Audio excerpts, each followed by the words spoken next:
Si Colleen Andres, isang 32 years old, single mother, ay naghahanda ng almusal para sa kanyang 10 years old na anak na si Luis. Ang sikat ng araw sa umaga ay dumaloy sa bintana na nagbibigay ng mainit na liwanag sa maliit na kusina. Kumain ka na, Luis. Kailangan kitang ihatid sa paaralan at pumunta sa interview sa oras. Umaasa ako na magiging isang magandang araw ito, Luis. Sigurado yan, Mami. Si Colleen na nakasuot ng profesional na damit ay pumasok sa isang prestihiyosong kumpanya para sa isang job interview.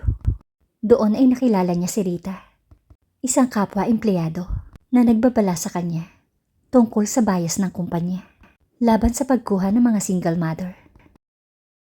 Idinagdag pa ni Rita ng pabulong na mas gusto nila ang mga babaeng walang distractions. Colleen, maaari mong itago ang ilang bagay sa iyong sarili kung gusto mong makuha ang trabahong ito. Tumango si Colleen sa pag-unawa sa mga hamon. Malapit na niyang harapin ng desperado ang trabaho. Itinago ni Colleen ang katotohanan sa pagiging single mother. Sa panayam, sinigurado niya ang trabaho. Ngunit pinapanatili niya ang kanyang personal na buhay. Si Luis ay may malubhang karamdaman at nasuri ito na may cancer sa bato at mangangailangan ng malaking halaga ng pera. Si Colleen na nahaharap sa paghihirap sa pananalapi ay lumapit sa kanyang mayayamang biyanan upang tumulong sa mga bayarin ni Luis. Ngunit walang pusong tinalikuran siya at pinilit siyang umalis sa kanilang marangyang tahanan. Si Colleen ay hindi kailanman minahal ng kanyang mga biyanan dahil siya ang babaeng pinakasalan ng kanilang anak na si Gabriel nang walang pahintulot. Nais nilang magkaroon si Gabriel ng arranged marriage sa anak ng isa sa mga nangungunang shareholder ng kanilang kumpanya upang mapataas ang impluwensya sa kumpanya. Matapos mamatay si Gabriel sa isang car accident kung saan nakaligtas si Colleen, ay sinisi siya ng mga ito at kinamuhian siya ng higit kesa dati. Si Colleen na wala sa mga opsyon ay atubiling humingi ng tulong pinansyal mula sa kanyang masungit na bilyonaryong boss na si Eliazar Garcia. Si Eliazar na naakit kay Colleen sa unang pagkakataon na nagsimula itong magtrabaho para sa kanya ay nabigla noong marinig ang kanyang kahilingan noong 4 na buwan pa lang siya sa trabaho sa kumpanya. Hindi masabi ni Colleen ang totoo tungkol sa kanyang anak dahil nagsinungaling siya at sinabing wala siyang anak. Kaya sinabi niya rito na confidential ito. Nagpa siya si Eliazar na subukan siya. Maaari kitang tulungan, Colleen, ngunit may kasama itong kondisyon. Hindi alam ni Colleen ang limitadong oras ni Luis.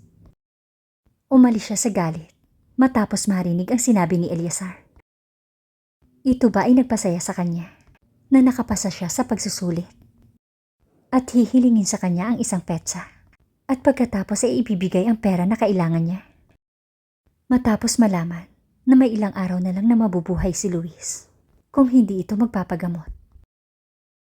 Walang ibang paraan si Colleen kundi isipin ang alok ni Eliazar. Ngunit pagkatapos ay nagpasya siyang gawin ito sa kanyang mga sariling tuntunin. Nang gabing iyon ay pumunta siya sa bahay ni Eliazar na walang magawa tungkol sa kanyang sitwasyon at galit na hindi siya tinulungan ni Eliazar nang hindi niya ibinibigay ang kanyang dignidad. Nagulat si Eliazar na makita si Colleen. Sumasang-ayon ako sa iyong kondisyon dahil nangangailangan ako ng pera at wala akong ibang pagpipilian. Pangalawa, walang sino man sa atin ang makapaglalabas nito sa sino man. Desididong sabi niya dito. Hindi natuwa si Eliazar sa naging desisyon ni Colleen. Gusto niya ito bilang kasintahan at malamang na maging asawa sa susunod at hindi bilang isang escort. Ano man ang dahilan ng pagbebenta ng kanyang dignidad ay hindi dapat maging opsyon para sa kanyang kasintahan. Kaya napagpasyahan niyang ipatikim dito kung ano ang kanyang magiging kalaguyo sa napagkasunduang araw. Nakatanggap si Colleen ng isang palumpon ng mga bulaklak na may kasamang isang kahon ng designer na damit na isusuot. at isang card na nagsasabing, magkita tayo sa loob ng 4 na oras. Pagkaraan ng 4 na oras, dumating sa bahay ni Colleen ang isang driver na nakasakay sa isang marangyang itim na Cadillac para ihatid siya sa 5-star restaurant. Nakakainan niya ng hapunan kasama ang bilyonaryong si Eleazar Garcia. Habang pinagmamasdan ang refleksyon niya sa salamin, naalala niya ang kanyang buhay noong nabubuhay pa si Gabriel at nakaramdam siya ng guilt. Ang hapdi at pananakit ay bumalot sa kanya. Pagkatapos ng hapunan, nagpunta sila sa bahay ni Eleazar at nagkape sa sala at sinabihan siyang maaari siyang mag-freshen up sa guest room. Nagbayad si Colleen ng isang gabi kasama si Eleazar at nakuha ng kanyang anak ang pagpapagamot na kailangan nito. Gayunpaman, mula sa araw na iyon, ay kinasuklaman niya si Eleazar para sa pagsasamantala sa kanyang mahirap na sitwasyon. Nabigo si Eleazar na bumagsak si Colleen sa kanyang pagsusulit at pumayag na isuko ang dignidad para sa pera. At isa lamang ito sa napakaraming magagandang babae na gagawin ang lahat para sa pera.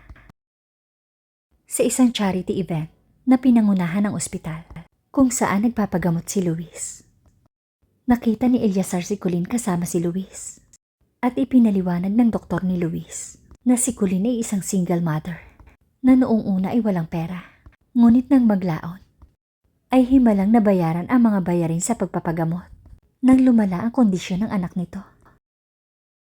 Sa wakas ay naunawaan ni Eleazar ang suliranin ni Colleen at pinagsisihan ang kanyang mga aksyon.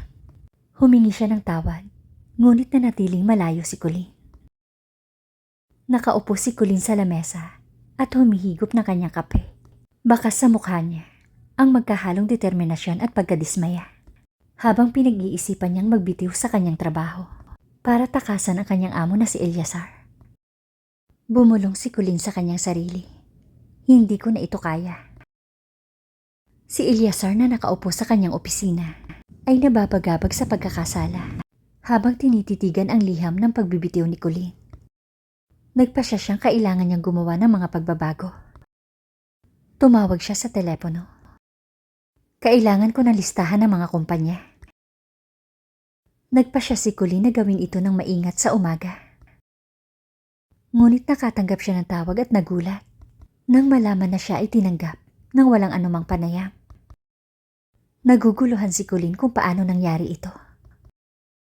Tinawagan ni Colleen ang kanyang kaibigan na si Rita upang pag-usapan ang mahiwagang alok na trabaho. Hulaan mo kung sino ang humila ng ilang mga strings para sa iyo, Colleen. Nakangiting sabi ni Rita. Ang pasasalamat ni Colleen ay may halong galit. Nagsimulang bumisita si Eleazar sa ospital kung saan nagpapagamot ang anak ni Colleen na si Luis. Ginugol niya ang oras kasama si Luis. Nagbahagi si Luis ng mga kwento sa kanyang ina tungkol sa pagbisita ni Eleazar. Hindi naman siya ganun kasama, Mama. Sinusubukan niyang ayusin ang mga bagay. Patawarin mo sana siya kung ano man ang ginawa niya sa iyo, Mama. Isang gabi, si Colleen sa kabila ng kanyang reserbasyon ay dumalo sa isang charity event kasama si Luis. Ang kapaligiran ay sinisingil ng parehong pag-igting at potensyal na pag-unawa. Alam kong ginulo ko si Colleen. Gusto kong makabawi. Seryosong sabi ni Eleazar. Napunit si Colleen, ngunit naantig sa pagsisikap ni Eleazar. Na-appreciate ko ang ginawa mo para kay Luis. Medyo mahina at malambot niya sagot. Makalipas ang ilang linggo, habang nagpapatuloy si Eleazar, ay lumalalim ang kanilang pagsasama. Nalaman niya ang tungkol sa pangarap ni Colleen na magtatag ng isang charity foundation para sa may sakit na mga bata. At ang revelation ay nagpaunawa sa kanya muli kung gaano kabait at hindi makasarili si Colleen. At nagpasya siyang tiyakin na ang pangarap na iyon ay magkatotoo. Napagtanto ni Eleazar na nahulog na siya dito nang siya ay nasaktan nang makita itong nakikipag-date sa isa sa mga kasamahan. Ipinahayag ni Eleazar ang kanyang damdamin at si Colleen ay nag-aalangan na humingi ng oras. Si Eleazar, sa kanyang hangarin na mahalin siya ni Colleen, ay patuloy na gumugol ng oras sa kanyang maliit na pamilya. Kung saan siya naging attached, ay hindi siya titigil sa wala. Upang gawing asawa si Colleen at anak si Luis. Madalas niyang pinadadalhan ang mga ito ng sorpresang regalo.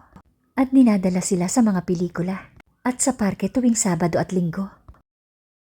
Nagsimulang suklian ang damdamin ni Eleazar at naging mas masaya ang buhay para sa kanilang lahat. Si Eleazar ay nahulog sa papel ng isang mapagmahal na kasintahan at pagkatapos ay nakalimutan ang tungkol sa mahigpit na ina at ang inaasahan nito sa magiging manugang. Isang gabi sa isang function hall, si Colleen ay nakatayo sa tabi ni Eleazar. Nasa magkahalong pagod at kahinaan ang mukha niya nang mapansin niya ang paraan ni Carmen Garcia. Ang ina ni Eleazar ay tumingin sa kanya ng walang pagsang-ayon. Matapos magpakilala ni Eleazar, ay nalaman ng kanyang ina ang tungkol sa dalawa at hindi nito sinang-ayunan ang relasyon dahil si Colleen ay hindi nagmula sa mayamang background. Ito ang nagdala kay Eleazar sa mahirap na sitwasyon sa isang paning ng babaeng mahal niya at sa kabilang banda na kanyang ina. Ngunit dahil sa kapalaran, ay napagtanto ng mga biyanan ni Colleen ang kanilang pagkakamali at humingi ng tawad sa ina ni Eleazar. Matapos subukang itugma si Eleazar sa mga anak na babae mula sa mayayamang pamilya nang walang tagumpay, walang pag-aatubili na inaprubahan sina Eleazar at Colleen na ikasal. At si Eleazar ay nakipagkasundo kay Luis na ngayon ay malusog at balik eskwela. Nagwawakas ang kwentong ito nang ihatid ni Eleazar si Luis sa paaralan bago pumasok sa trabaho ng mag-isa. Habang ang 4 na buwang buntis na si Colleen ay may gaganaping event na pambabae lang ang kasama. Ang kanyang 2 biyanang babae na nagmamahal at tinatrato siya ng mabuti.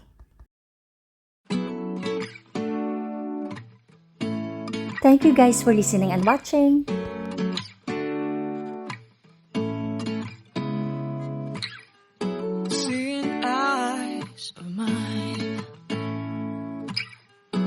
What do you feel beside